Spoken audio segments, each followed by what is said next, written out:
Welcome to Prevent Your Adventure, and I'm at a place I've had on my list for a while. I was here years ago. Haven't been back. I've probably been here twice. Once 20 years ago, another time 7-8 years ago. So anyhow, I'm in Colchester, Connecticut, and I'm at a roadside stand called Harry's Place. Looking at the sign, it's been here since 1920. And it's seasonal, and I really enjoy these seasonal places, so let me show you Harry's. There's Harry's. And what I got was an order of French fries, a stacker, which is 2 4-ounce burgers with cheese and bacon, and a chili. So, sitting in my vehicle to eat. It's a cold for June day. Let me set up the camera and we'll check it out. Alright, it's the first, sorry, let's fix this so you can see me better. First Sunday in June, 2023, and 2 days ago it was 90 degrees out. Yesterday it was 55 and very cloudy, and today it's less than 55, so I don't know what's going on. But anyhow, so I got some crinkle cut fries here.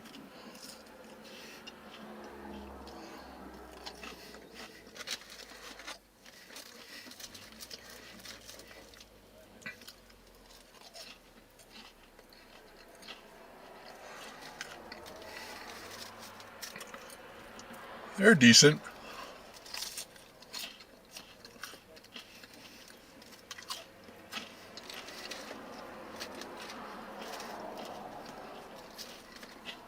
Good enough, I guess I keep eating them instead of moving on.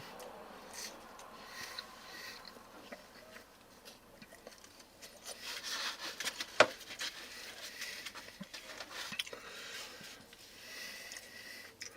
think I expected a larger chili when it said bowl of chili. That's all right. They do what they do.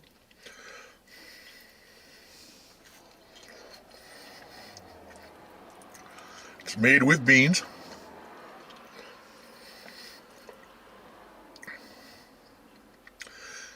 It's nice and thick. Got some very nice flavor to it.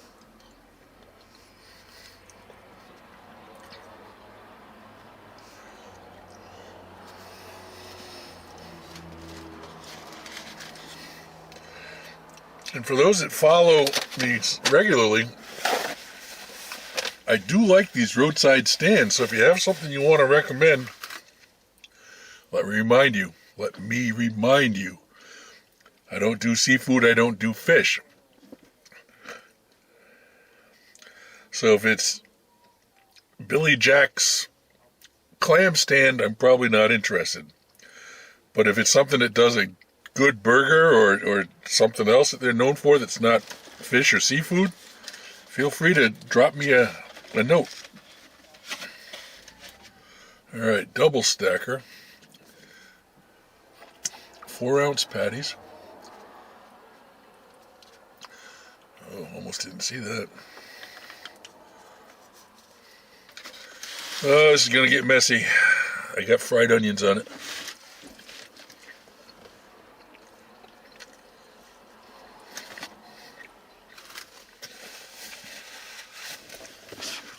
See, when you come to a place like this, you're never sure what you're going to get when you get a burger.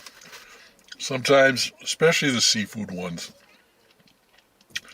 we'll buy the pre-made burgers. This looks like they do it themselves here, and they're very good. It's very nicely done. Nice flavor to that.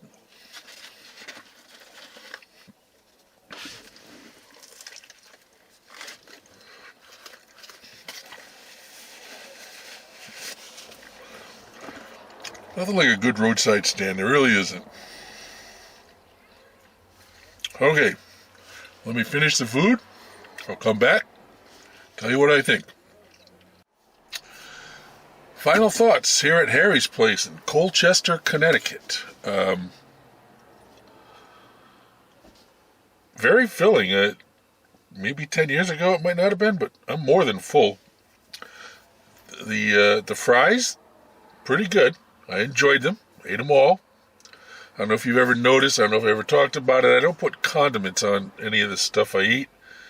I learned that from in a place I'm going to eventually, hopefully this summer, Louis' Lunch, home of the hamburger sandwich in New Haven, Connecticut, where if you go in, they don't put anything on it but your choice of onion, tomato, or cheese because they want you to taste the food.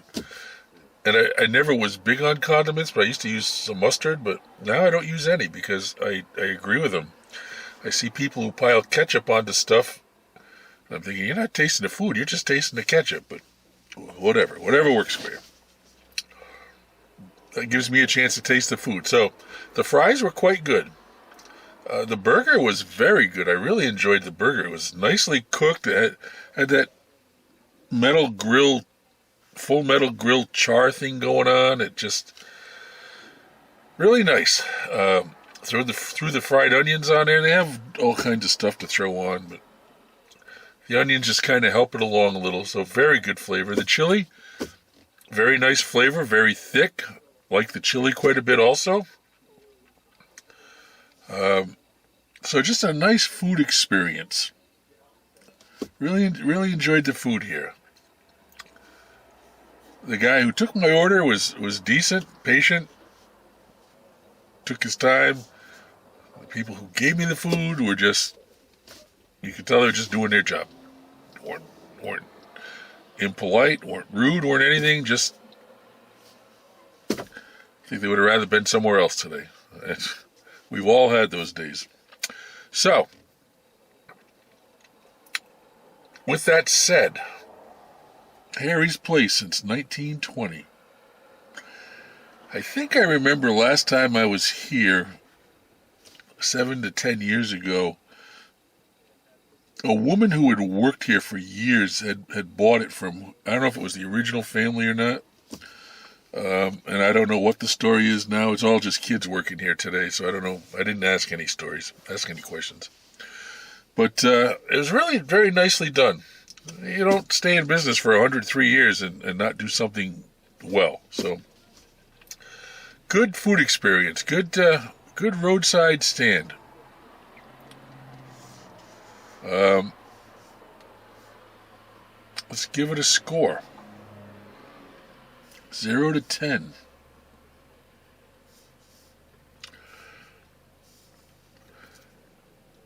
Not sure why I never really came back. I think at the time my wife got a lobster roll and she was quite disappointed, so maybe that had something to do with it. I don't know. Long time ago. I have trouble remembering thinking about what I was going to say about my little follow-up stories, my throwback story, so anyhow. So let's give it a score. Harry's Place, Colchester, Connecticut. I'm going to go 8.4. I like it. I enjoyed it. Good stuff. Very good stuff. I would come back. I have come back, but I would definitely come back based on this experience.